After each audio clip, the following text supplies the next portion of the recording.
I hope that you are well and also hope that you are having a good day so far.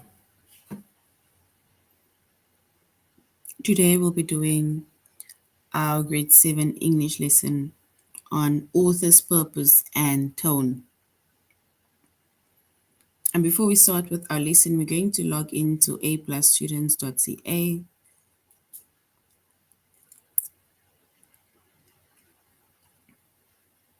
Once you've logged on to aplusstudents.ca with our username as well as our password,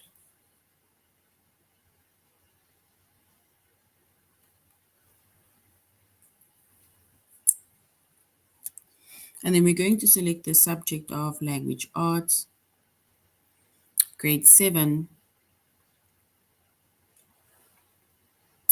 and then we're going to scroll down up until we get to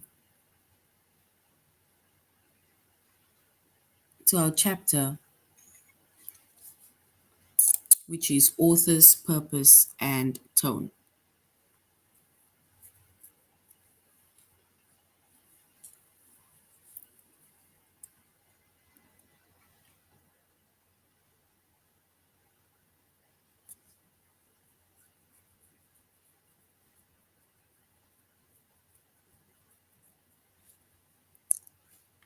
Right? So our chapter is author's purpose and tone. The subject is English language arts, grade 7. And the lessons that we are focusing on under the chapter of author's purpose and tone is to identify the author's purpose and which sentence is more formal. So that is going to be our lessons under our chapter of author's purpose and tone.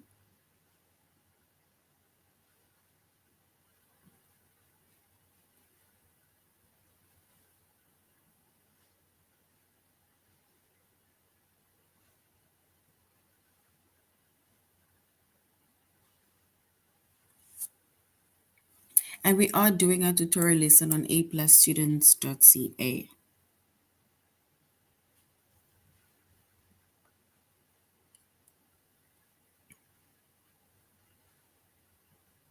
And also on aplusstudents.ca, that is where we're going to do our test also. All right, so we're going to start.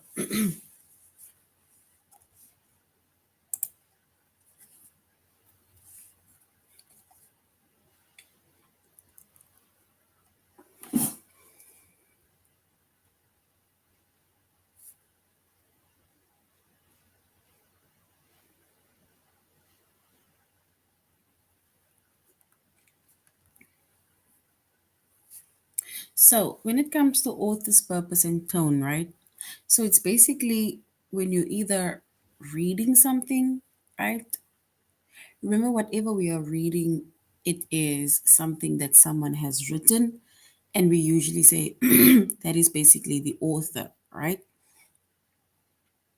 So when there is, for example, a reading piece,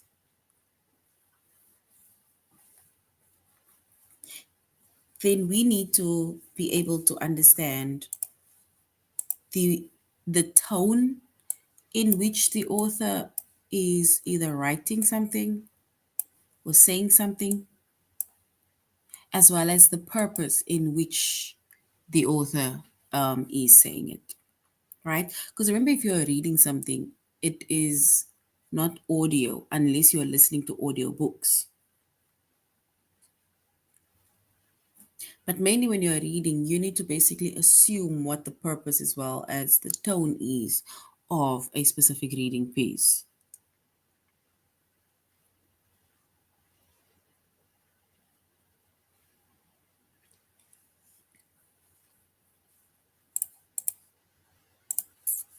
So, an author's purpose, right, is what he or she hopes to accomplish with a given text. So given text is, so we have a given text, right? And then the author, right, they have a specific purpose as to what they want to hope, what they hope to accomplish with the specific text.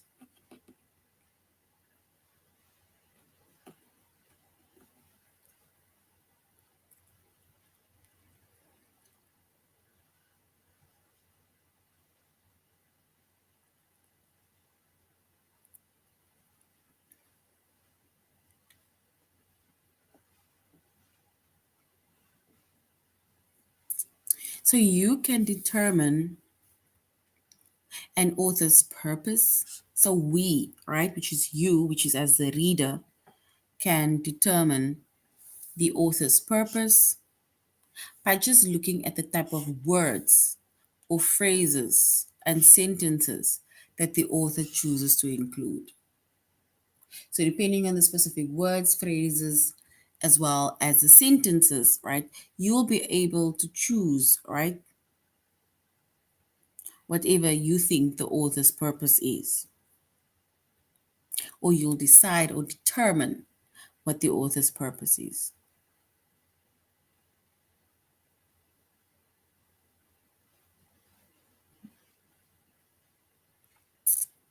And when authors write,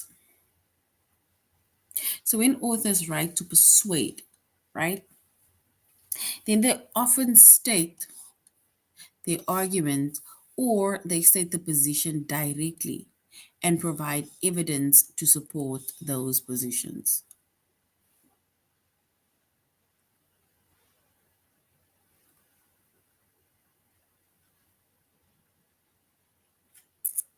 So they, which is the authors, they may state their positions with words like should and must and best or worse, right? Because they are persuading you to either read something or they're persuading you to get something or they're persuading you to, do whatever that they said within the specific, you know, text.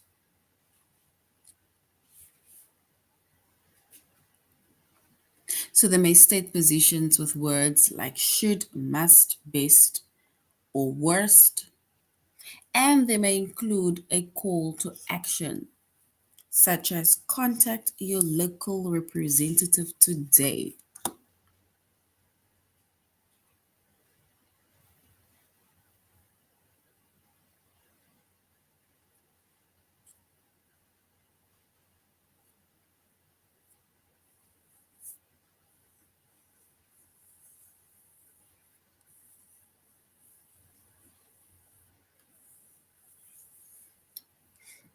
All right, so we said an author's purpose is what he or she hopes to accomplish with a given text. And you can determine an author's purpose basically just by looking at the type of words, phrases, as well as sentences that an author chooses to include in the specific, text.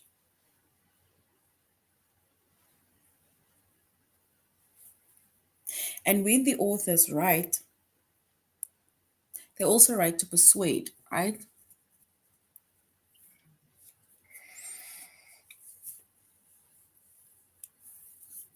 And when they write to persuade, then they often state their arguments, right? They state their arguments, or they would even state the position like directly. And most importantly, they would provide evidence to support their positions.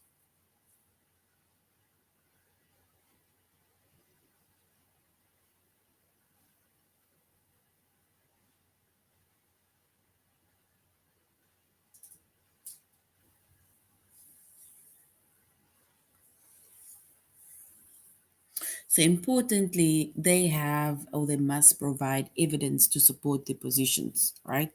Because remember, if you're persuading someone to either read something, to do something, to join something, right? Then of course you're gonna have to state your argument, and you're gonna have to be very good with that argument, or you're gonna have to put like state, right, your position directly. Because like we said, you want people to, let's say, join you. And by doing so, by stating your argument or positions directly, you're going to have to provide evidence to support your position or the position.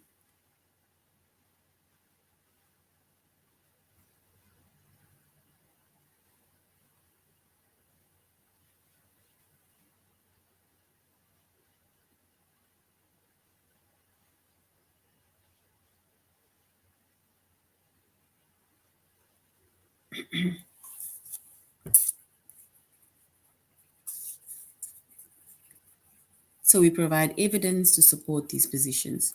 They may also state their positions, right? With words, like exaggerated words, like should, must, best, or worse.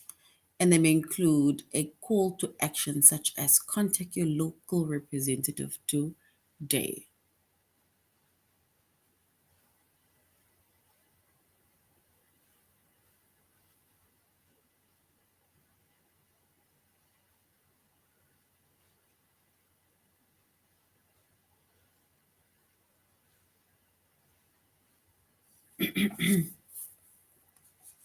Right?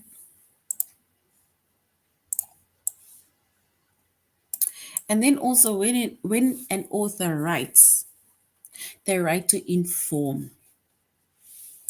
So they first also persuade, right? But then they also write to perform. And when authors write to perform, then they often provide facts. And remember, there's a difference between facts and there's a difference between opinion, right? Because opinions is what we think and what we believe, right? This is my opinion, this is what I believe in. And your opinion is bound to change, right? There is no evidence. That is basically just your mere thoughts.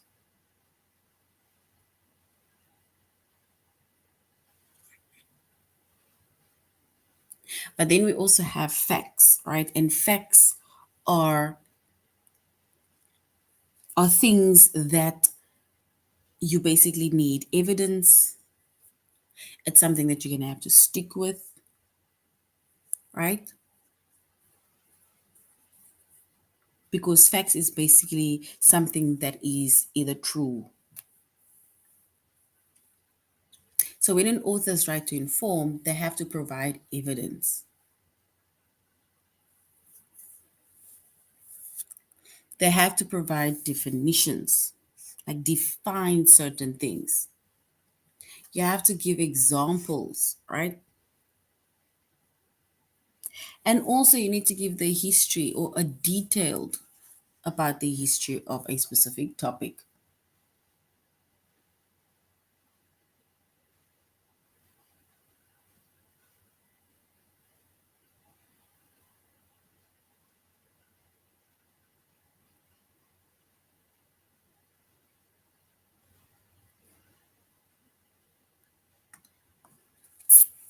All right. So we said that when authors write to inform, then they provide facts, they define certain things with giving definitions, they give examples, right? And they also give details about the history of a specific topic, right? Because what better way to know a history of a specific topic, you know? And then when authors write to explain, it's not it to explain. So to inform, we provide facts, definitions, examples, and details about the history of the topic. But now when authors try to explain, then they often break down a concept or process into small parts or steps.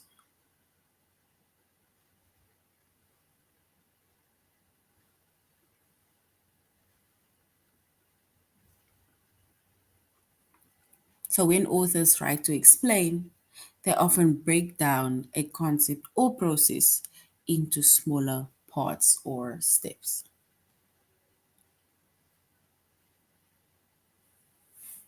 And that is basically like saying it's like simplifying it.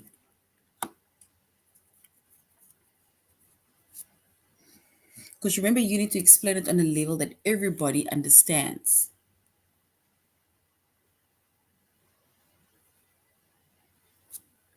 And then also, when an author writes to describe, like descriptive, right? Describing something or someone, then they often use sensory details to tell what something looks like, sounds like, or feels like. Can even say what something tastes like, right? Because our senses are hearing, it's smelling, it's tasting, it's like touching, it's what it feels like, right? And of course, like we said, I said hearing.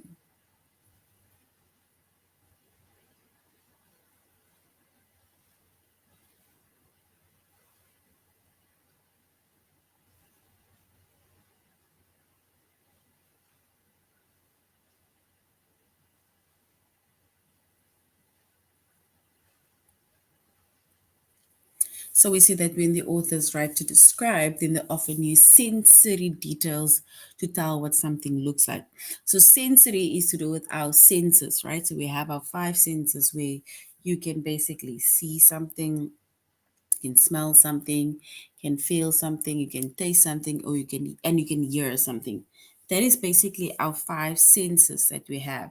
So when the author shows or writes to describe something, right? It's like being more descriptive, right? Then they use sensory details to tell you what something looks like. So sensory details to show us what something looks like, what it sounds like, what it feels like, maybe sometimes what it tastes like, for example.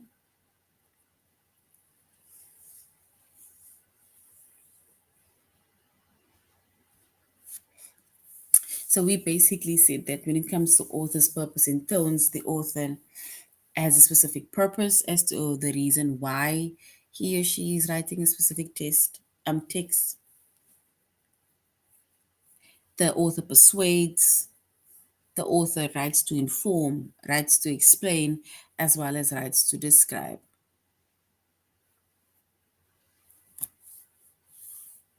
right?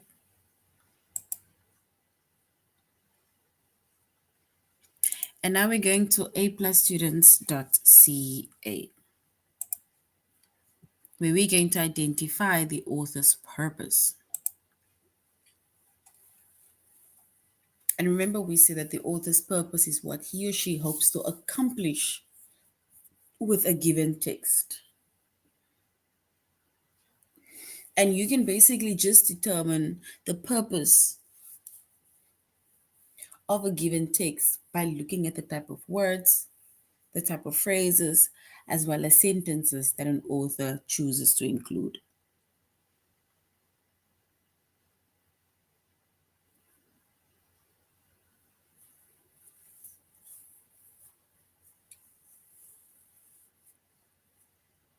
And we see that when an author writes, they write to persuade, they write to inform, they write to explain, and they write to describe.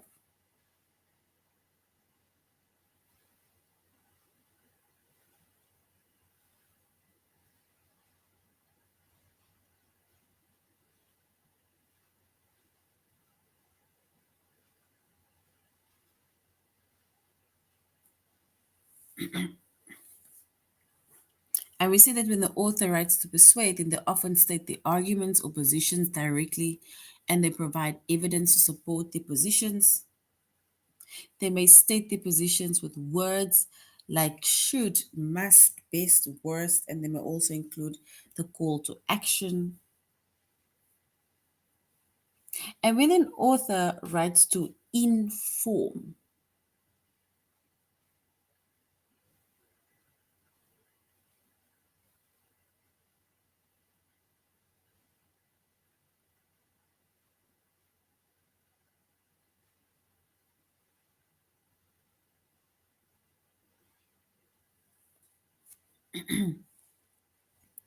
So we see that when the author writes to inform, then they often provide facts, they define certain things, they give examples, and they go in detail about the history of a specific topic. And when an author writes to explain, then they often break down a concept or process into smaller parts or steps.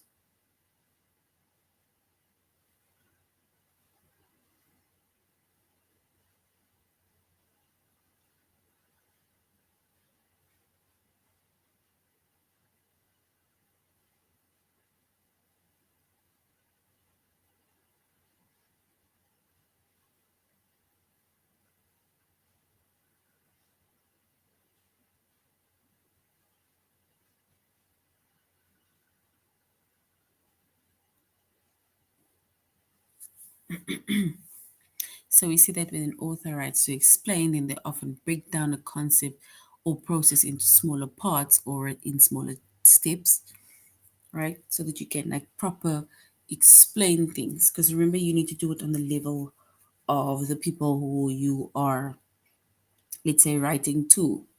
And when an author writes to describe, right, be descriptive, then they often use the sensory details to tell what something looks like, feels like, or even sound like.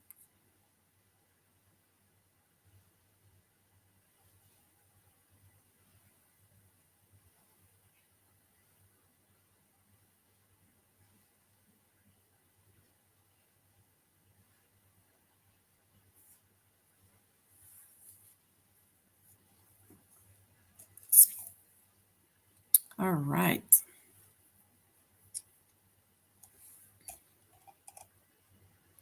So now we're going to read the text, right?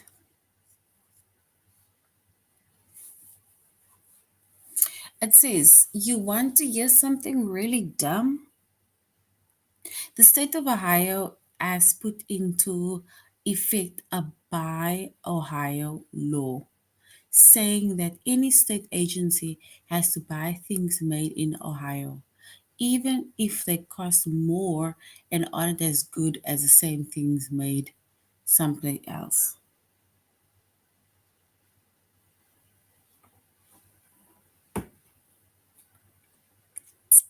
So, by implication, the law suggests that the ordinary citizens of Ohio, as well as government agencies, ought to buy products made by their own state.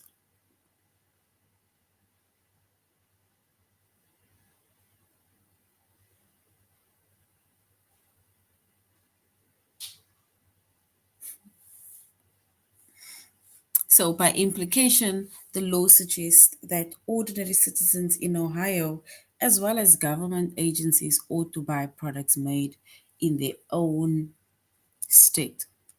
And the government of Ohio explained what he thought was the necessity for the law by saying, "We have a lot of unemployment." This makes Ohio different. Every state has a lot of unemployment.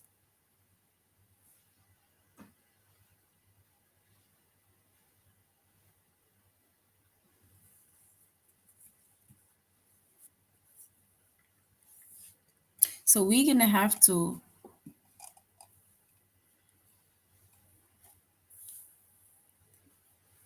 state if this makes Ohio different, right? Since every state has a lot of unemployment. And if we look at the specific text, right?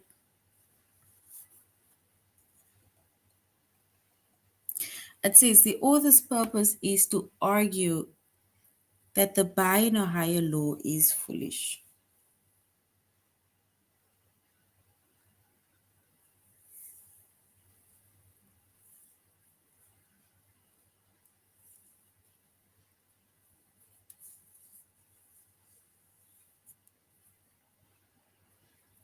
right? And basically, if in Ohio, right, if they want to argue that the Buy Ohio law is foolish, right, That's because most of our stuff is also being outsourced from other countries.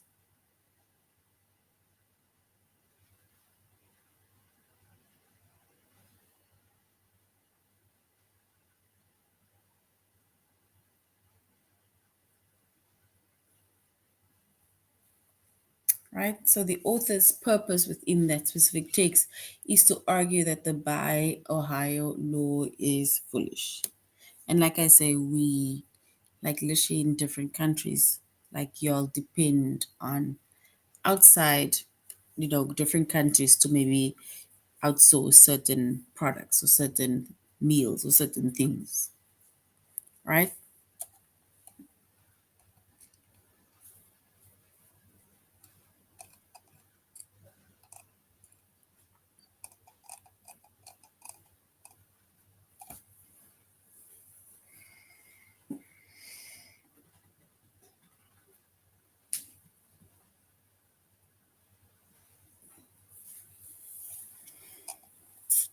All right, so we're going to read another text. It says, before tuning a guitar, please learn the name of each string.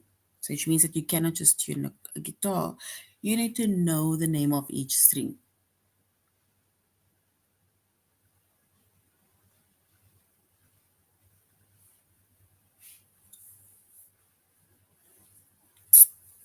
So before tuning a guitar, you need to first learn the name of each string.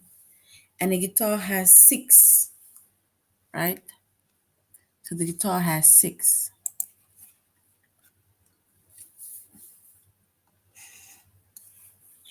The first string is the bottom, right?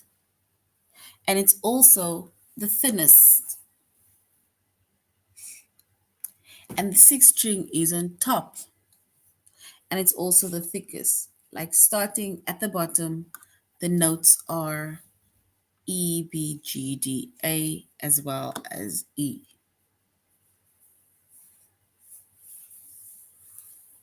And if you have an electric tuner, hold it near the guitar and pluck the high E string, the one on the bottom first. This tuner will then determine whether the note produced by the string is either flat, which is too low, or if it is sharp, which is again too high. And then you pick each of the remaining strings depending on what the tuner tells you. Loosen the string to make the notes.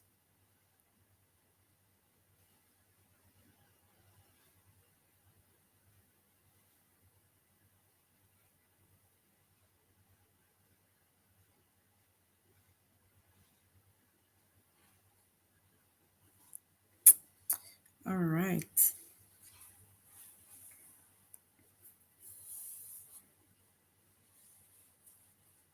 So now we need to read the text and then we need to say what we think it really is.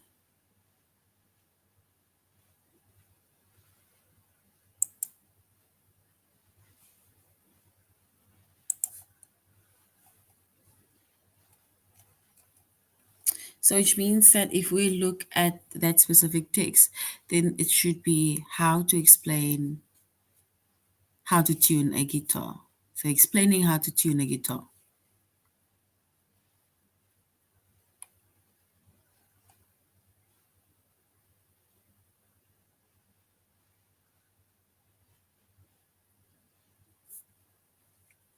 So we had to explain how to tune a guitar, starting with the strings, right? Naming the strings, and then also tuning it from the bottom up. Let's read one more.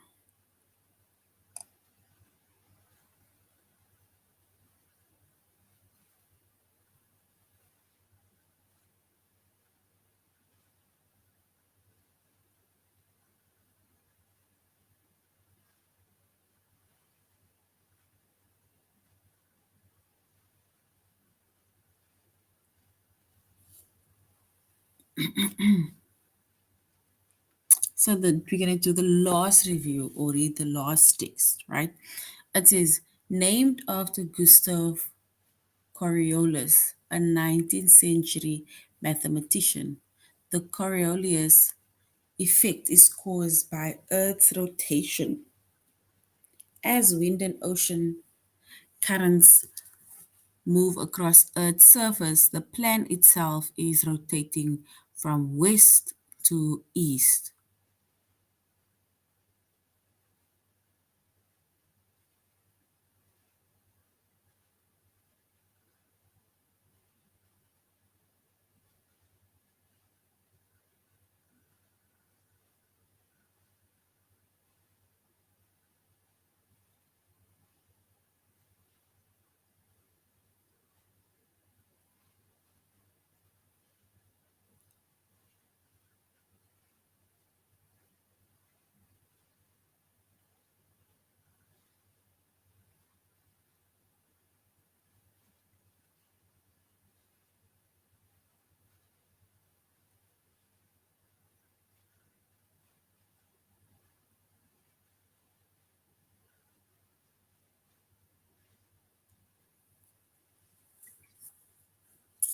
All right. So we say that they were named after Gustav, a 19th century mathematician. The Coriolis effect is caused by Earth's rotation as wind and ocean currents move across Earth's surface. The planet itself is rotating from west to east. As a result, the current appears to travel along a curved path instead of a straight one.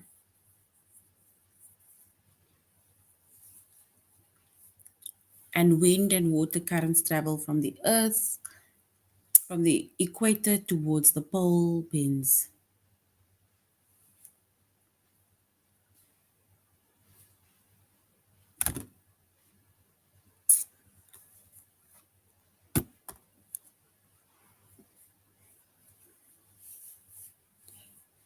Then what we said water and wind currents travels from the equator towards the pole bend eastward, while currents travel from the poles, towards the equator behind westward.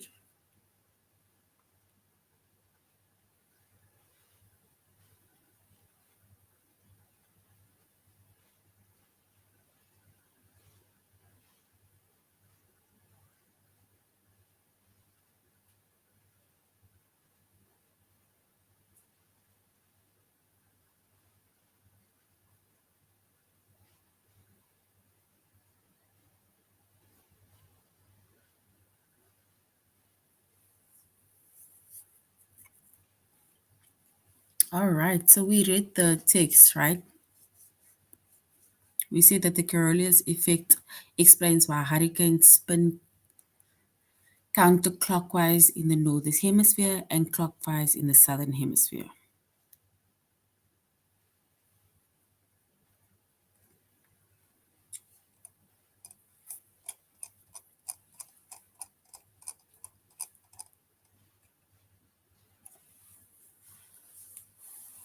Right? So basically, as a reader, you're going to have to know, based on the specific text that you read, what the author's purpose and tone is, right? If they're persuading, what the purpose is, if they're informing, if they're explaining, or if they want to describe in detail.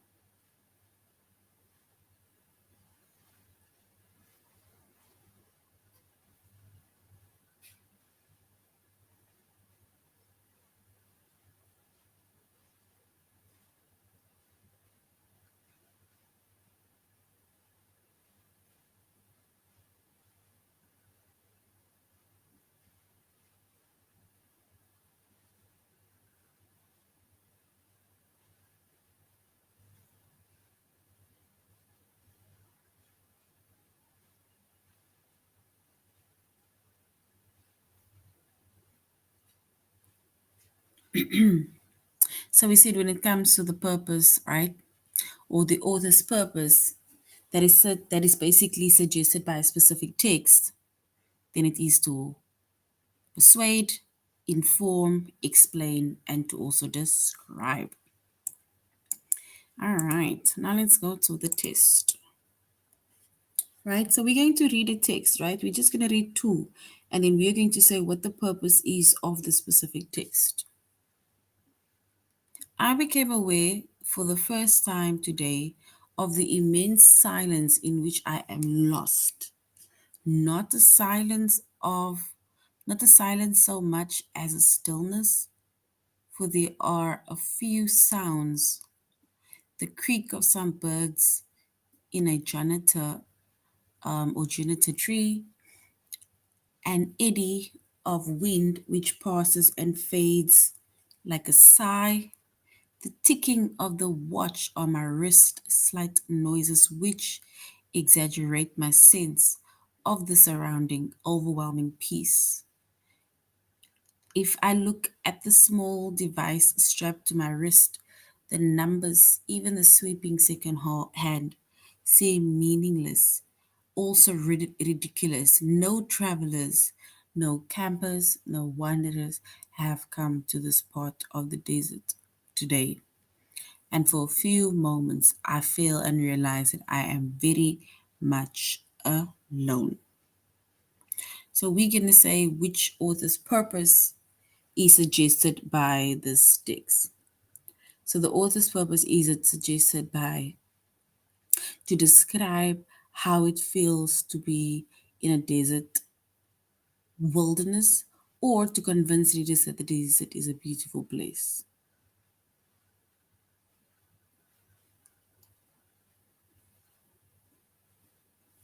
So we need to describe and say what's the purpose suggested by this text.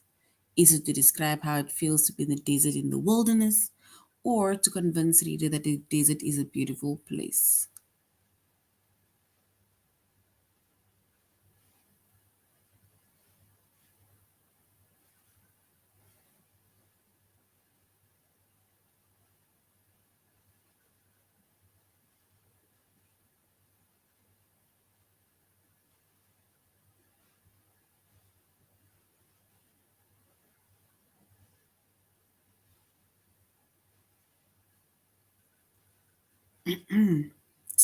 And if we want to say which is the purpose, right, that is suggested by the text,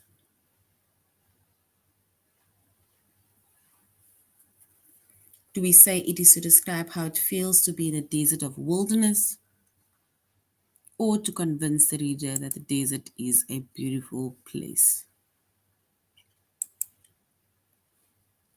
So it's basically to describe how it feels to be in the desert, right? It can be lonely, it can be quiet, not even quiet as in sound, but it is quiet. I became aware for the first time today of the immense silence in which I am lost. Not the silence so much as stillness, for there are few sounds, the creaks of some birds. I think this is the one that we just heard. Oh, it's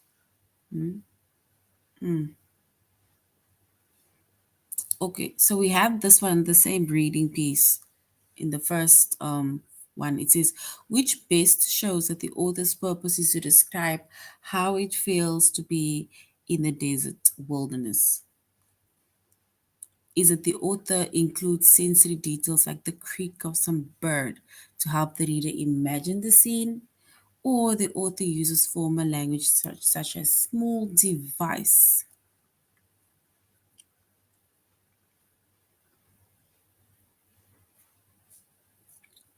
I think it's the first one, where they're including sensory details, right? Because when you include sensory details, and then the reader gets more an idea of what you are writing.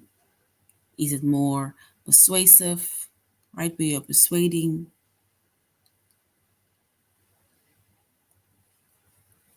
Is it to explain or to describe, right?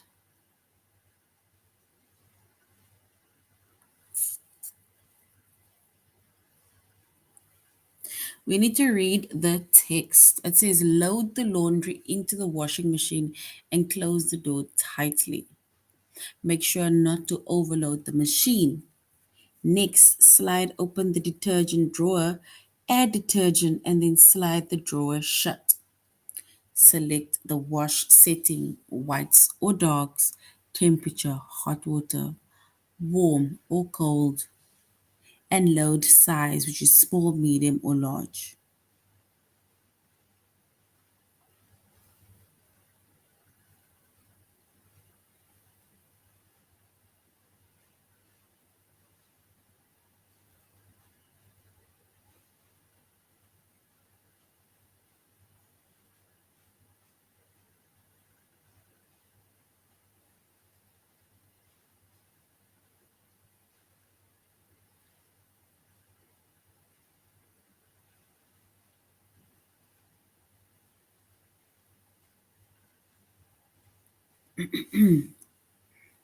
So we need to say which best shows that the author's purpose is to teach readers how to operate a washing machine.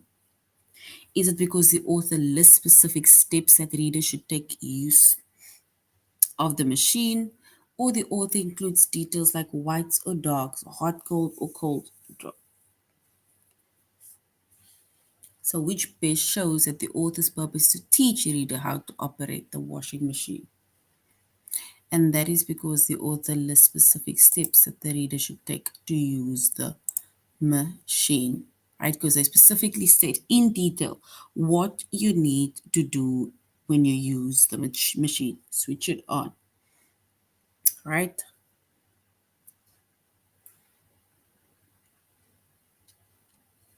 And then place 4 eggs in a large saucepan. Add enough cold water to cover the eggs by 1 inch. Slowly bring the water to boil over medium heat. And as soon as the water begins to boil, remove the pan from the burner. Cover it and let the eggs sit for about 10 minutes. Then drain.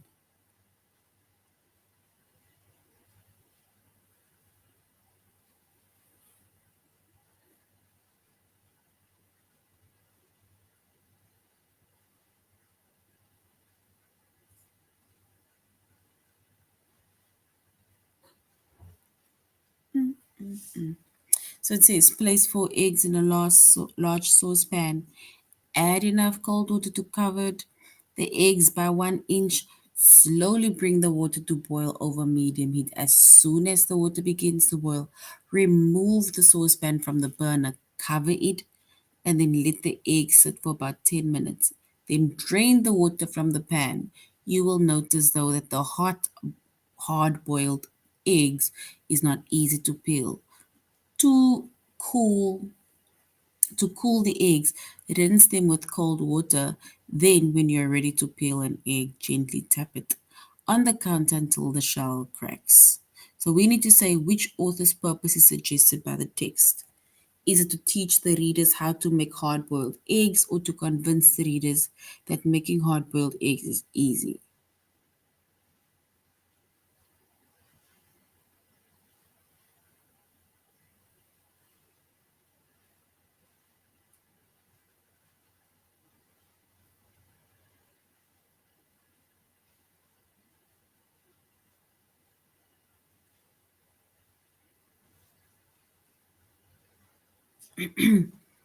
So, the purpose of this text, right, based on the description of everything, it is basically to teach readers how to make boiled eggs, right? Because they're telling you in detail, step by step, describing what you need to do, starting with the saucepan, starting with boiling the water, right?